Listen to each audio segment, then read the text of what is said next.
नमस्ते। आज इस वीडियो में हम जानेंगे कि कैसे कॉन्फिडेंट हो सकते हैं हम, जो कि हम ज्यादातर केसों में बहुत सारी जगह पे हम अंडर कॉन्फिडेंट फील करते हैं। हमें लगता है हम क्यों कर सकते हैं चीजों को, क्योंकि बहुत अच्छे लेवल पे लोग कर रहे हैं चीजों को, तो कोई हमें क्यों एक्सेप्ट करेगा। हम क्या ऐसा कर पाएंगे कि हम वहां तक पहुंच जाएंगे, हम कैसे सिलेक्शन ला पाएंगे, हम ये कैसे कर देंगे, हम वो कैसे कर देंगे। ये हमारे मन ही मन बहुत डाउट्स चलते हैं। Confidence is based on prior experiences. Confidence हमेशा उस चीज से आएंगे आपको जिसमें आप प्रायर यानी कि पहले ऑलरेडी एक्सपीरियंस्ड हो। और अगर आप किसी चीजों को लेकर ऑलरेडी एक्सपीरियंस्ड हो और बहुत सारी जगहों पे आपने बहुत सारा काम कर रखा है, तो जाहिर सी बात है आपको कॉन्फिडेंस वैसे ही फील होगा। इसके लिए कोई ज्यादा मुश्किल नहीं है, आपको ऑटोमेटिकली आएगा कॉन्फिडेंस। लेकिन कॉन्फिडेंस अगर आपको नहीं आ रहा है, इसके मतलब कि आपकी अकॉम्प्लिशमेंट्स उतना तगड़ा बढ़िया लेवल पे नहीं है, तो क्या आप कर सकते हो। आप ये जो कॉन्फिडेंस कैसे लाया जा सकता है, कैसे मैं कॉन्फिडेंट बन पाऊं, ये जो आपका सोच है ना, इस चीज से पहले बाहर निकलो। पहले आप ये सोचा करो कि मैं इसमें कैसे अकॉम्प्लिशमेंट्स ला सकती हूँ। अकॉम्प्लिशमेंट्स मतलब चीजें होते हुए चले जाना, मतलब you did a hell of tasks, और उसकी बेसिस पे ही आप कॉन्फिडेंस पा सकते हो। उसकी बेसिस पे ही आप कॉन्फिडेंट फील कर सकते हो। मानो कि आपने जिंदगी भर बहुत सारे इंटरव्यू, बहुत सारा एग्जाम्स क्रैक करके आए हैं, तो आप जाहिर सी बात है एक और इंटरव्यू में आप ऑटोमेटिकली कॉन्फिडेंट फील करेंगे अंदर से, क्योंकि आपने ये काम पहले भी बहुत बार कर चुके हैं और एक बार और करने के लिए आपको ज्यादा प्रैक्टिस का भी शायद जरूरत नहीं पड़ेंगे and you will be automatically confident. But अगर ये काम आप पहली बार जिंदगी में कर रहे हो और अगर ये आपका जिंदगी का पहला इंटरव्यू होने जा रहा है, तब you can feel under confident. तो अगर आप ये लेके सोचने बैठ जाओ कि कैसे मैं ये अंडर कॉन्फिडेंस को मैनेज कर पाऊं, उससे बेटर तरीका ये हो सकता है कि आप पहले इंटरव्यू दे के आओ। हालांकि उसमें सक्सेस के चांस कम हो सकते हैं।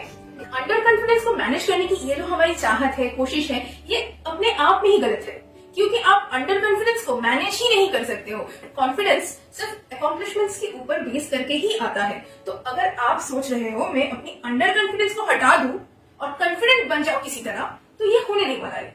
तो आप क्या करो कि अब जाओ और इंटरव्यू दे के आओ। शायद वो बढ़िया ना भी हो, फिर भी दे के आओ। जब आप वो काम करने लग जाओगे तो धीरे धीरे उस काम में आपकी खूबियां बढ़ती चली जाएगी, आपकी टैलेंट बढ़ते चले जाएंगे और आप ऑटोमेटिकली अपने आप ही कॉन्फिडेंट बन जाओगे और फिर आप उस काम में प्रो हो जाओगे। मतलब अगर आप पब्लिक स्पीकिंग को उठा के देख लो कि अगर आपका पहला पब्लिक स्पीकिंग है, तो आप पहली बार स्टेज पे उठ रहे हो, बहुत ही नर्वस फील कर रहे हो, क्या बोलूंगी मैं, क्या नहीं बोलूंगी, आपका थोड़ा वर्ड्स इधर उधर हो जा रहा है, आपका दिमाग नहीं चल रहा है।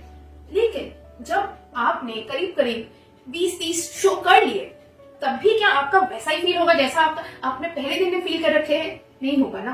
You will feel confident, you will feel easy, you will feel confident और आपका चीजें बढ़िया से होने लग जाएंगे।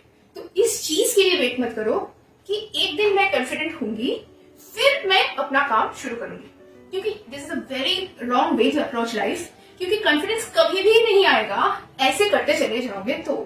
और अगर आपने बोला कि ठीक है आज मैं अंडर कॉन्फिडेंट हूँ, आज मुझे इस काम को करने का कॉन्फिडेंस नहीं है, पर फिर भी मैं ये काम को उठाऊंगी और करूंगी, तो इससे आपका कॉन्फिडेंस बनता हुआ चला जाएगा। And you know what is the fine line between confidence and over confidence. अगर आप कॉन्फिडेंट हो, इसकी मतलब ये है आपकी जो कॉन्फिडेंस है ना, ये आपके अंदर से आ रही है एंड वो बेस्ड है ऑन आपकी अकॉम्प्लिशमेंट्स की लेवल पे। यानी कि आप लेवल 1, लेवल 2, लेवल 3, लेवल 4 जैसे आप जहां पे भी खड़े हो उसी के ऊपर बेस्ड है आपका ये कॉन्फिडेंस। लेकिन जब आप मन ही मन सोचते हो ठीक है हाँ एग्जाम है, वो मैं पढ़ लूंगी, हाँ कैसे हो जाएगा, ठीक है, पर आपने उसके लिए अच्छे से तैयारी नहीं किया, आपने पहले ऐसा एग्जाम बहुत सारे नहीं देके रखे हो, आपने पहले का एग्जाम में बहुत अच्छा नहीं किया है, तो जाहिर सी बात है आपको आपकी जो अंदर से कॉन्फिडेंस फिर भी आ रहा है ना कि ना मैं कर लूंगी, किसी तरह कर लूंगी यार, हाँ हो जाएगा, ये ओवर कॉन्फिडेंस है। तो गलतफहमी में मत रहो दोस्त, चीजों को समझो और सही से आगे बढ़ो। और अगर आपको कहीं भी कोई भी जिंदगी में प्रॉब्लम्स है, जैसे कि आप किसी रिलेशनशिप को हैंडल नहीं कर पा रहे हो, आप कहीं पे फंसे हुए हो और अगर आपको लग रहा है कि आप बहुत ही इमोशनली लो फील कर रहे हो और आपको कहीं भी जिंदगी में कुछ भी करने के लिए अगर आपको लग रहा है, आपको ये समझ में नहीं आ रहा है कि आप चीजों को कैसे मैनेज करो, कि अगर कोई भी प्रॉब्लम हो ऐसे, अगर मैं आपकी मदद कर सकती हूँ तो मुझे बहुत खुशी होगी।